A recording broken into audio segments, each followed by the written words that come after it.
Doctor ortho Ayurvedic oil और capsule, अब दर्द भी घुटने टेकेगा। केंद्रीय गृह मंत्री अमित शाह का बस्तर दौरा हुआ रद्द। अबूजमाड़ में जवानों के साथ करने वाले थे मुलाकात। अब नवा रायपुर के एक रिसोर्ट में ही सुरक्षा बल के जवानों से करेंगे मुलाकात और लंच।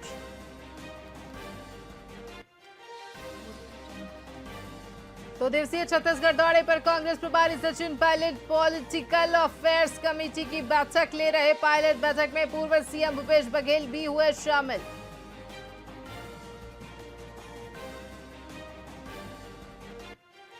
कांग्रेस प्रभारी सचिन पायलट ने छत्तीसगढ़ सरकार पर साधा निशाना। पायलट बोले, दिल्ली से मैनेज हो रहा छत्तीसगढ़, यहां कानून व्यवस्था लचर।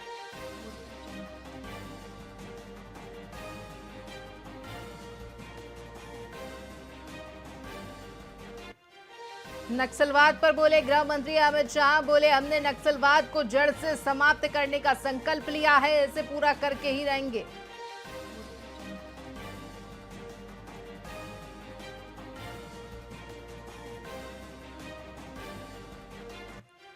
और छत्तीसगढ़ के 33 जिलों में बिजली गिरने का अलर्ट। मानसून की रफ्तार 2 दिनों तक धीमी रहेगी। पिछले 6 दिनों में 22.70 mm हुई बारिश।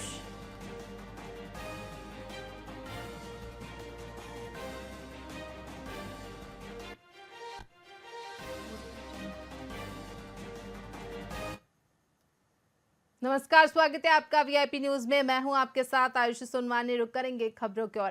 कांग्रेस के छत्तीसगढ़ प्रभारी सचिन पायलट 2 दिन के प्रवास पर रायपुर पहुंचे हैं। इस दौरान पार्टी की संगठनात्मक बैठकों में भाग लेंगे और आगामी मॉनसून सत्र की रणनीति पर चर्चा करेंगे। पायलट ने बताया कि संगठन की मजबूती के साथ आगे की कार्य योजना पर निर्णय लिए जाने हैं। रायपुर पहुंचने पर कार्यकर्ताओं ने उनका गर्मजोशी के साथ स्वागत किया। सचिन पायलट ने प्रदेश से लेकर जिला स्तर के प्रतिनिधियों के साथ बैठक की, जिसमें कई महत्वपूर्ण मुद्दों पर विचार विमर्श किया गया। बैठक के बाद मीडिया से बातचीत करते हुए पायलट ने कहा कि आगे की रणनीति इसी आधार पर तैयार की जाएगी।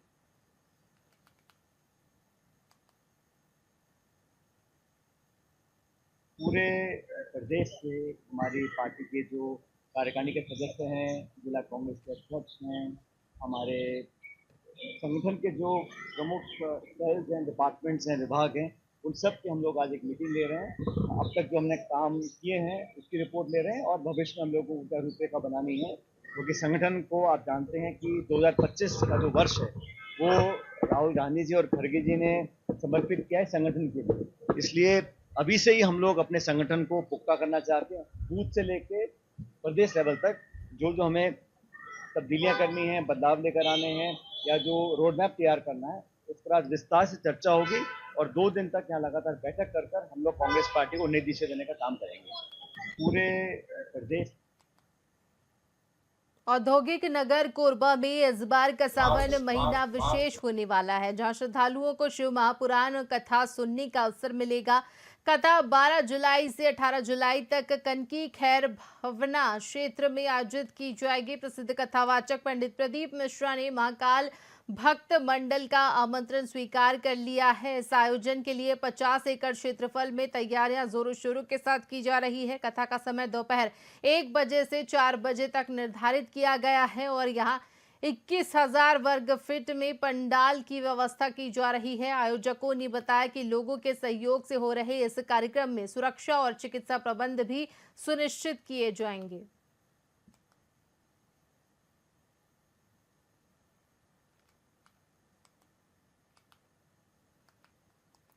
मां सर्वमंगला की धरा पर श्री शिव महापुराण कथा का आयोजन परम आदरणीय विश्वविख्यात कथा प्रवक्ता प्रदीप मिश्रा जी के भारबिंद से 12 जुलाई से 18 जुलाई 2025 तक, यानी कि श्रावण महीने की ठीक दूसरे दिन कोरबा वासियों को श्री महापुराण कथा का यह प्रसाद और ज्ञान गंगा में स्नान करने का यह सुअवसर प्राप्त हुआ है। इस अवसर के लिए हमारे श्री महाकाल भक्त मंडल के द्वारा बहुत दिनों से तैयारी चल रही थी और निश्चित ही हमारे भक्तजनों की मनोकामना को, उनकी भावना को सुरेश भंडारी तक पहुँचे और सुरेश भंडारी कोरबा में पवित्र महीने सावन में आने का जो सौभाग्य हमको मिला है, यह पूरे कुंभवासियों के लिए, भक्तों के लिए, पूरे छत्तीसगढ़ के लिए एक वरदान है, जो इस अवसर पर हमें यह कथा सुनने को मिल रहा है। माँ सर्वमंगला की धरा पर श्री शिव महापुराण कथा का आयोजन परम आदरणीय विश्वविख्यात कथा प्रवक्ता प्रदीप बेच्चा जी के भारबिंद से 12 जुलाई से 18 जुलाई 2025 तक, यानी कि श्रावण महीने की एक दूसरे दिन।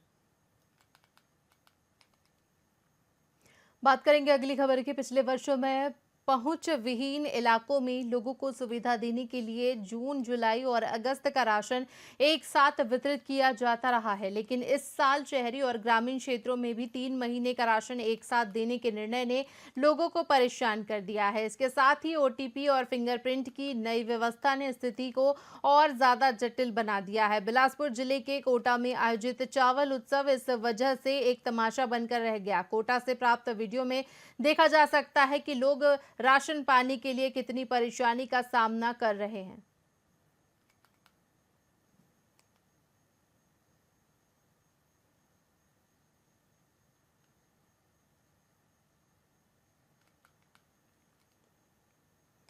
मुख्यमंत्री विष्णुदेव साय ने रायपुर स्थित निवास कार्यालय में भारत के पहले उद्योग मंत्री और भारतीय जनसंघ के संस्थापक डॉक्टर श्यामा प्रसाद मुखर्जी की 72वीं पुण्यतिथि पर श्रद्धांजलि अर्पित की। उन्होंने डॉक्टर मुखर्जी के राष्ट्र निर्माण में अतुलनीय योगदान को स्मरण करते हुए नमन किया। डॉक्टर मुखर्जी का निधन 23 जून 1953 को श्रीनगर में संदिग्ध परिस्थितियों में हुआ था। उन्होंने कश्मीर से 2 निशान, 2 प्रधान, 2 विधान की व्यवस्था समाप्त करने के लिए लंबा संघर्ष किया। मुख्यमंत्री ने कहा कि डॉक्टर मुखर्जी ने देश की एकता, सामाजिक न्याय और आत्मनिर्भर भारत की परिकल्पना को साकार करने के लिए अपने जीवन का हर क्षण समर्पित किया।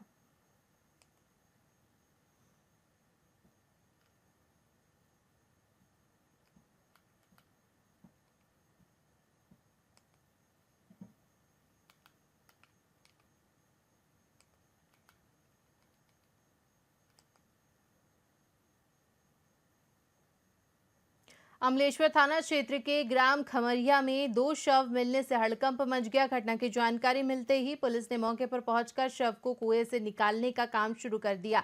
जानकारी अनुसार दोनों शव अलग-अलग कुओं में थे। एक में बच्चे का शव दिखा तो वहीं दूसरे शव को निकालने का प्रयास जारी है।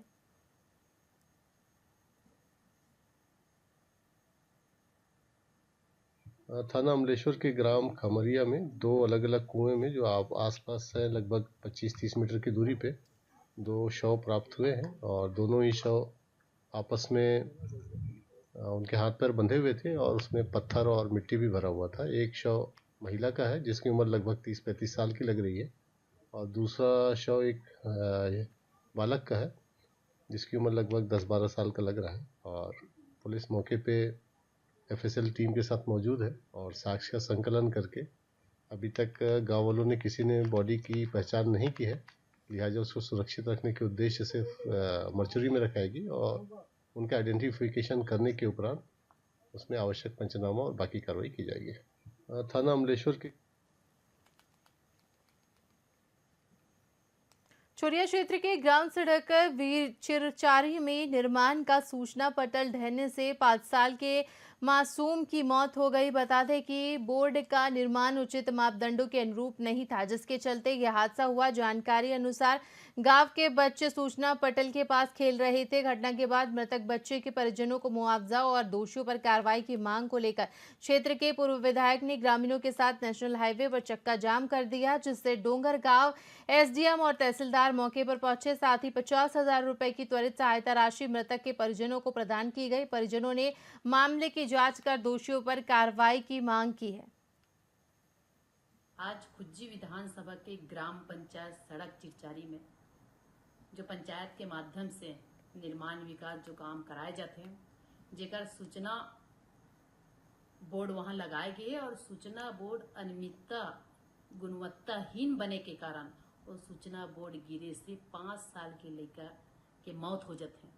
मैं प्रशासन से कहना चाहता हूँ, पूछना चाहता हूँ, एक गुणवत्ताहीन काबर होते हैं और गुणवत्ताहीन होए के कारण एक गरीब के लड़का के जान चले जाते। मैं सरकार से मांग करना चाहता हूँ, पहला जो कार्य एजेंसी है ओकर ऊपर FIR दर्ज होना चाहिए। दूसरा है जेकर उपस्थिति में जेकर देख रेख में अधिकारी की उपस्थिति में जो कार्य होते ओकर ऊपर भी कार्रवाई होना चाहिए। और तीसरा मांग जो पीड़ित परिवार है वो ज्यादा से ज्यादा मुआवजा दे सके। आज एक निषाद समाज में एक बहुत बड़ी क्षति 5 साल के लड़का के साथ होए, ओकर दुख के घड़ी में मैं ओकर साथ में खड़े हूँ, ओकर दुख के घड़ी में ओकर साथ में मैं हावी हूँ। और सरकार से मैं मांग करना चाहता हूँ कि पीड़ित परिवार ला ज्यादा से ज्यादा मुआवजा मिले और लापरवाही करने वाले अधिकारी और निर्माण एजेंसी के ऊपर कड़ी से कड़ी कार्रवाई होना चाहिए। राजनांदगांव में कुछ दिन पहले पुराने अस्पताल के पीछे बनी औषधालय अस्पताल में कंप्यूटर सहित कई सामान चोरी हो गए थे। स्वास्थ्य कर्मचारियों की रिपोर्ट पर पुलिस ने जांच शुरू की। जांच के बाद पुलिस ने 2 आरोपियों को गिरफ्तार कर चोरी का पूरा सामान बरामद कर लिया है। बता दें कि आरोपियों को कोर्ट में पेश कर जेल भेज दिया गया है। साथ ही पुलिस ने इस सफलता के लिए जनता का आभार व्यक्त किया। पुराना जिला अस्पताल औषधालय केंद्र है, वहाँ से 3 कंप्यूटर एवं 1 प्रिंटर की चोरी हुई थी, जिसे हमने मुखबिर सूचना के आधार पर CCTV फुटेज के आधार पर कुल 2 आरोपी को गिरफ्तार किए हैं, जिसमें गणेश राजपूत और राजेंद्र राजपूत ब्राह्मणपाड़ा के रहने वाले हैं। इन्हें गिरफ्तार कर और पूरी चोरी गई माल को बरामद कर जब्त किया गया है और उनको रिमांड पर भेजा गया। पुराना जिला अस्पताल औषधालय केंद्र है, वहाँ से 3 कंप्यूटर।